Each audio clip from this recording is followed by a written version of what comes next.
Welcome to Lifestyle Solopreneur, the community for entrepreneurs who put lifestyle first. Join your host, Flavia Barris, as she interviews successful lifestyle solopreneurs and shares ideas to help you find the perfect balance between lifestyle, business, and self. Flavia is an attorney, marketing expert, and founder of several online academies. She's been featured in major media, including BBC World News, The Wall Street Journal, The New York Post, ESPN Television, and more. Join us for this episode of Lifestyle Solopreneur. Hey, Lifestyle Solopreneurs. Today we get to speak with Russ Morgan. He is Wealth Without Wall Street's founder and partner. He's known as the Idea Guy. He began his professional career as an investment advisor in 2004 after graduating from Auburn University, which was a slight detour from his 10-year-old Russ's dream of becoming a professional baseball pitcher. He started IBC in 2009 and eventually went on to found Wealth Without Wall Street in 2015. Russ's mother was an enormous inspiration for him growing up. I'm sure we'll hear a lot more about that. Welcome to the show, Russ. Thank you so much for having me. It's such a pleasure to be here. It's amazing having you on here. And I love talking about investments because I'm a firm believer that at all times we should be investing in our future, whether it's educating ourselves, whether it's financial investments, whatever it is. The term investment really means like planting something today for growth in the future. So tell us a little bit, what is your background? How did you end up being the founder and partner of this company and what you're working on now? Yeah, thank you so much for the opportunity to be on here. And I think as the idea of being someone who's focused on a lifestyle, right? You say solopreneur, and so many times that's where we start. We start out in this world of trying to figure out how I can make a living, and we want to improve the lifestyle based upon that. So we add things to our plate. Sometimes it gets us closer to what we want, and sometimes not so much. And I won't take you all the way back, but I started out in the financial industry. I became a certified financial planner. So when you hear the name Wealth Without Wall Street, I think why I'm qualified to speak about wealth without Wall Street is because I used to be wealth within Wall Street. I used to be the one that was Opposite. I was getting paid to separate people from their money. And it was the market's downfall in 2008 that really left me palms to the sky trying to figure out what had happened, why it had happened. And more importantly, the deeper question was what was going to prevent it from happening again. And I had no certainty. All the mentors I had at that point in time in the financial industry had no answers. They were just as scared as I was. Now, I was 4.5 years in the business at that time. I still, even though I thought I'd had success, thought I knew some things, realized I was still pretty new. But the people who were 20 and 30 years in the business, and they were just as scared as I was, that left me a little bit uncertain. And I prefer certainty. I love being able to build things, but I love building with confidence, seeing what can work. And I set out on this path to try to figure out how I could build a lifestyle that would allow me to have more of the things I wanted. And my wife and I have 4 kids. My wife homeschools. That wasn't the case at the time. She was a dentist, having to work as a solopreneur in her dental practice, and she wanted a better lifestyle. And so we were trying to figure out what could we do that would create more freedom for both of us. And that's where I led, to where I am today. We could talk about that journey, but I definitely resonate. And if that's where you are, I've definitely been there. So what is Wealth Without Wall Street? Tell us what it is. I love, by the way, maybe because I was an English major in college and I love alliteration, but those 3 W's in a row. So Wealth Without Wall Street. What is it?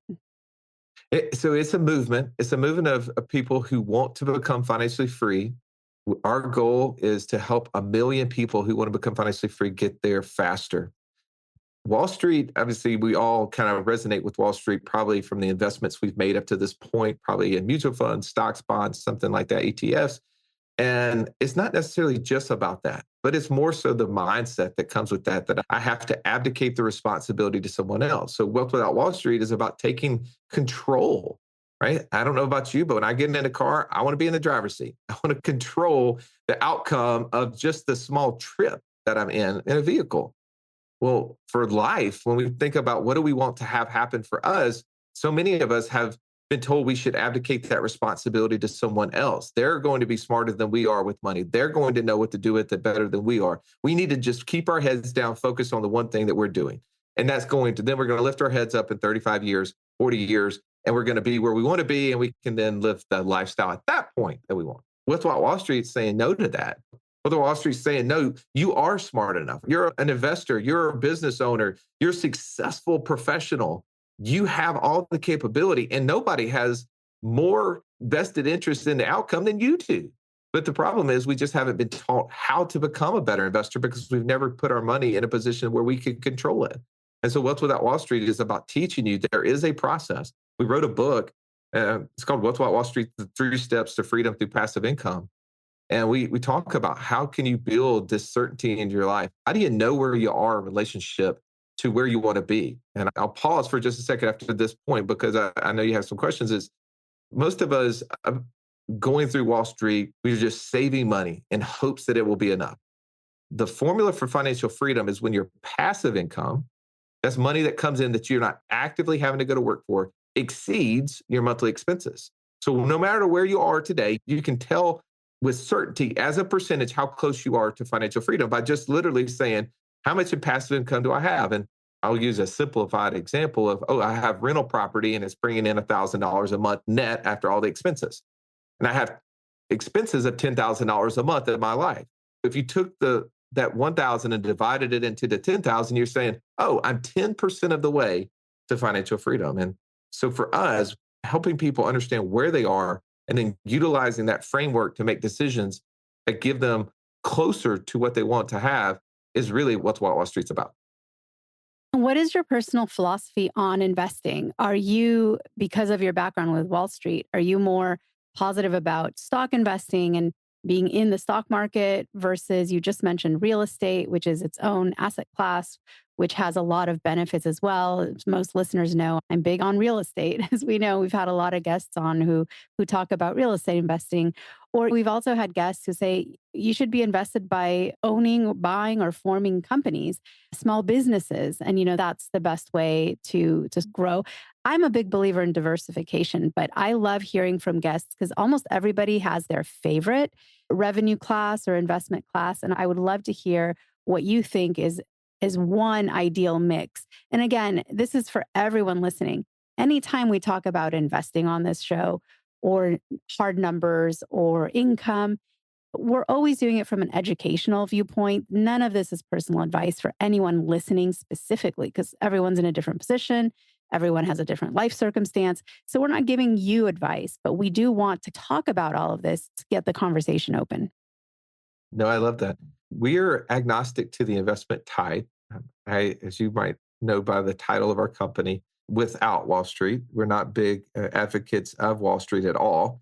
And mostly because it's abdicating the responsibility to someone else. But so if the formula for financial freedom is passive income greater than monthly expenses. So anytime someone comes to me and say, Russ, am I making a good decision by investing in X? I always will ask the question, is it going to produce a passive income? Is it going to reduce a monthly expense?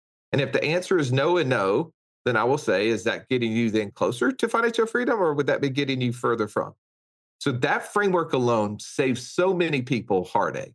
There's so many times where we're told from a friend or an advisor, hey, invest in this and it's going to give you this return. It's going to be worth this amount of money. And that may be great, but did it produce a passive income? Did it reduce a monthly expense? And if no, then is that really what you're trying to accomplish? So I think so oftentimes we get so confused because we're not taught simple frameworks. So when you ask, what is the best investment? The best investment is actually the one that you know the most about. It's the one that you actually probably have the ability to influence its outcome. And I didn't know this personally until I had been investing in some rental properties, real estate rental properties. And while the outcome was exactly what was stated to me, I wasn't resonating with it. It wasn't getting me closer, in my opinion, to financial freedom. And it was because I wasn't really investing a ton. I wasn't buying more. I wasn't trying to have 50 rental properties or 5 apartment complexes because I didn't feel like I could influence the outcome. And I didn't know what it was until I was having I was listening to this podcast where Tom Wheelwright, if you might know that name, he's the former CPA to Robert Kiyosaki. He's the author of Tax Free Wealth. He was doing an interview with the person from Colby, the kind of the personality assessment usually used in the workplace. And they were talking about when Tom has clients to him and want to start a new business or get into real estate, he had them do this Colby assessment. And through that assessment was helping them understand whether or not they would be good at it or not. And I thought, man, that is fascinating that the way that we see the world will impact our ability to have an outcome in something, whether it's business or in investing. And so I had been a student of the DISC profile and the DISC. Many of us have taken that, and whether we're the driver or we're the analytical, whatever, or in between, we know that we see the world and have different skill sets because of it. And I thought, I wonder how that would influence my outcome and the things that I invest in. So my business partner and I, at the time, built out this model where we took all the things that we had been investing in and we looked at it from the framework of DISC. What would be the pros? What would be the cons? How would we see it from our own personality style?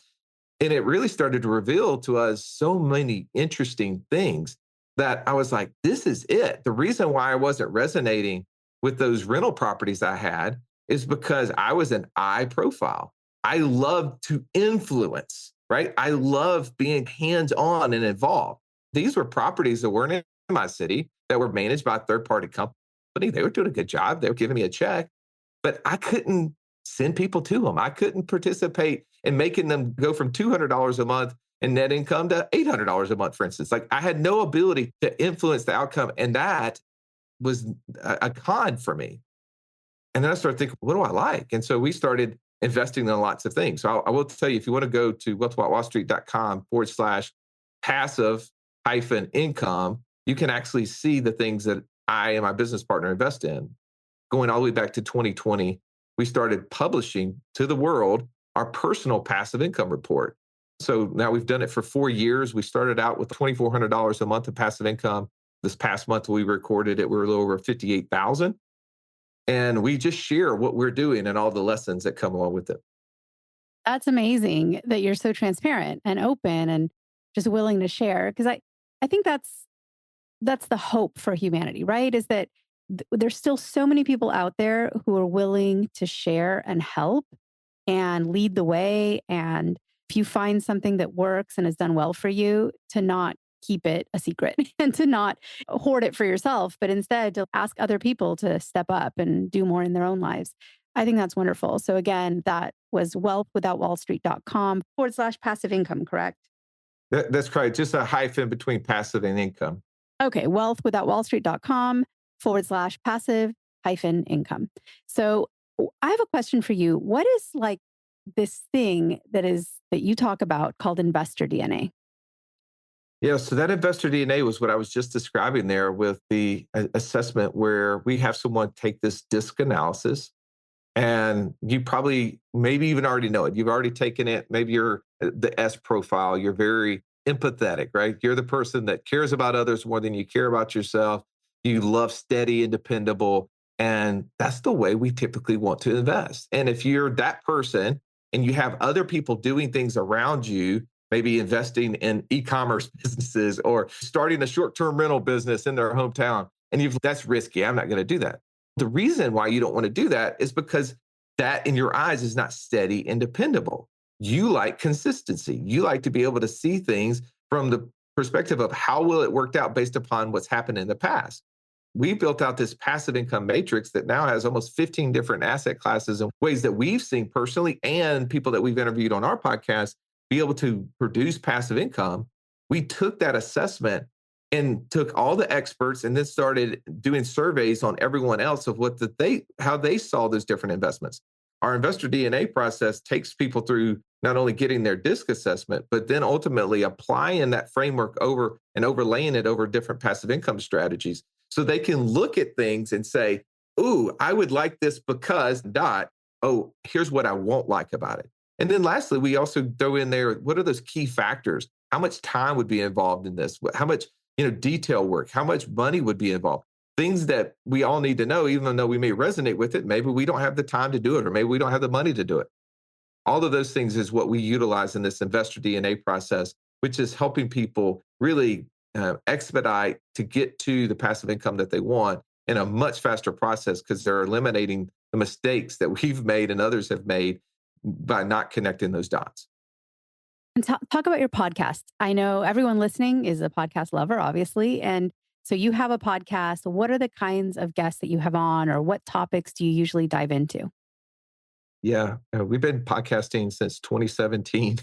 It's crazy now. Here we are recording this in 2024, that's 7 years later. But our podcast guests, either our formula is really simple. Can they will they talk about a passive income? What passive income can they create? And we want to listen and learn. Some of them are providing streams of income. A lot of them are showing, here's what I did. And now maybe they're coaching on it as well. Or is there a strategy that's going to help us reduce our monthly expenses and we need to learn about? And so we will interview different tax professionals and people that share strategies that as investors, entrepreneurs can help us reduce our taxes. And besides that great podcast, you also offer your knowledge, your point of view in books. So tell us a little bit about the books that are available. Yeah, so the book we just released is Wealth Without Wall Street: 3 Steps to Freedom Through Passive Income. It was an Amazon bestseller in 3 different areas when it came out, which was pretty cool. It talks about the 3 steps, which is really for most people, they don't have a defined goal. They don't really know what they want. They just start invest. And no matter how hard you're running, if you're not running in the right direction, you'll actually get further away from your goal, not closer. So we help people really early on define what they want so that they can get more of it. And so many people, what they really want after they break it down and it takes a little time to get there, they want more time, right? They want to pursue their purpose or their passion. And so we ask, okay, if that's what you're wanting, are you tracking it? Are you seeing, are the things you're doing getting you closer to it, or are they getting you further from? The second step is a plan. And by the way, the acronym is GPS, Goal Plan Support.